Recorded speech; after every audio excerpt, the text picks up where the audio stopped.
Hello folks, it's a Friday morning here, out taking my morning walk, and I figured I would do something lighter today, although it somewhat poses as a study in itself.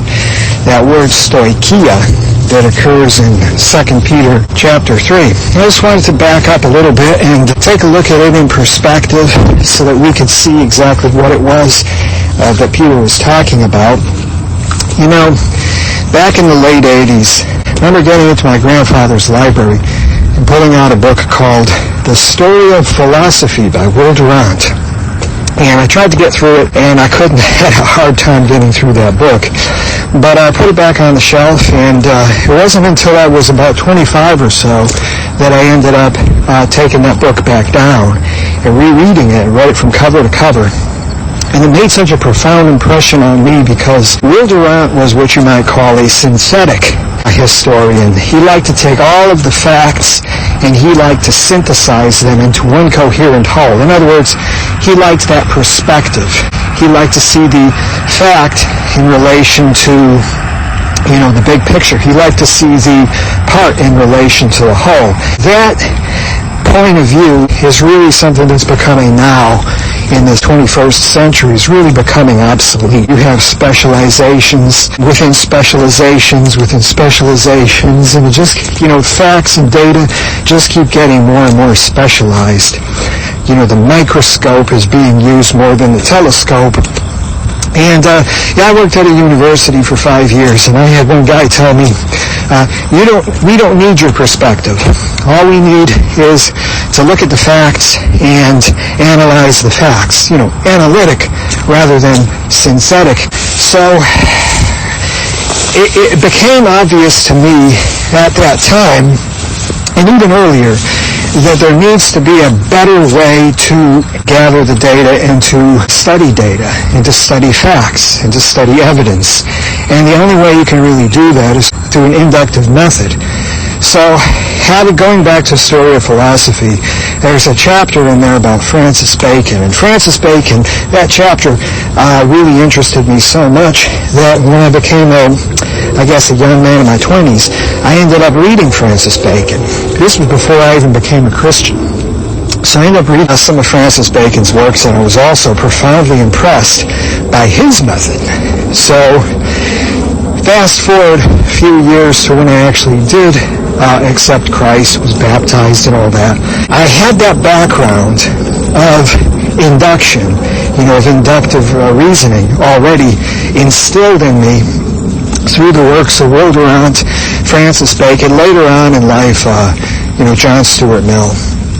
But at one point when I was a young Christian, I used to hold that sectarian kind of approach where, this view is right and every other view is wrong.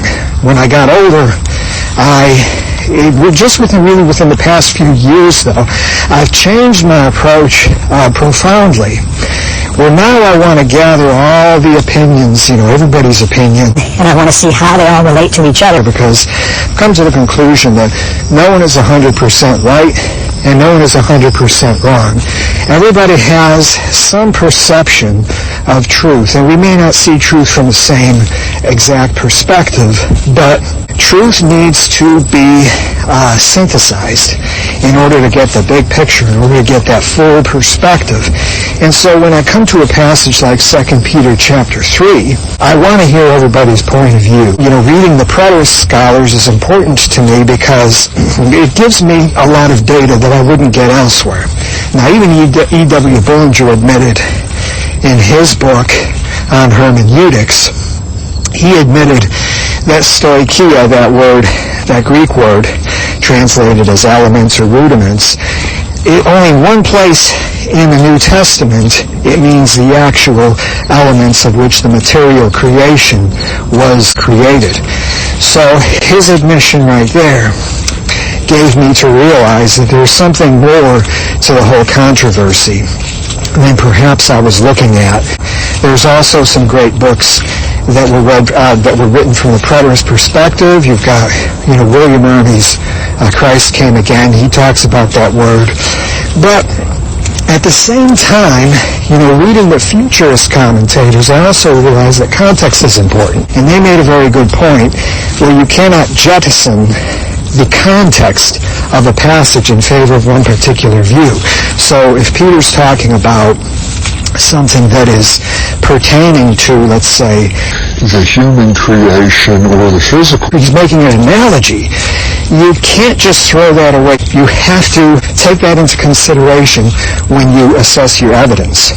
Futurists will say that he's talking about the destruction of the physical cosmos, whereas the preterists will say, no, this is how the word is used, and it's clear that this was coming up soon, and that we need to look at it in the sense of, say, Jerusalem being destroyed, the Jewish economy being dissolved in AD 70. So you have a lot of folks from that perspective, and this is going back to John Lightfoot, John Owen, and folks like that who first came up with that approach. And it's not at all a totally erroneous way of looking at the text. There may be quite a bit of truth in it. At the same time, the futurists are looking at the newer context.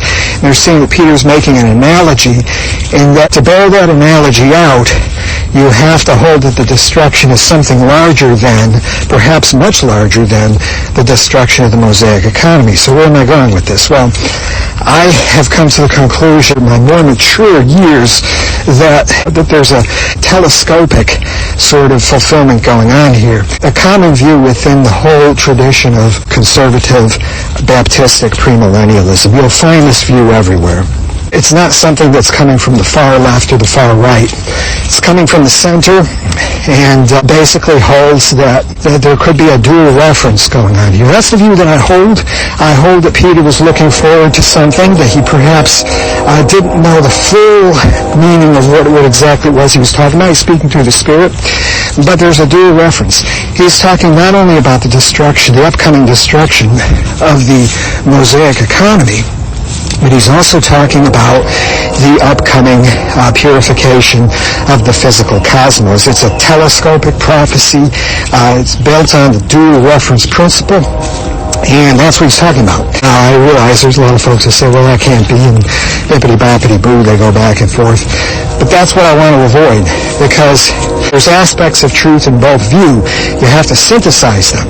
So I think that word stoichion, and it was latent.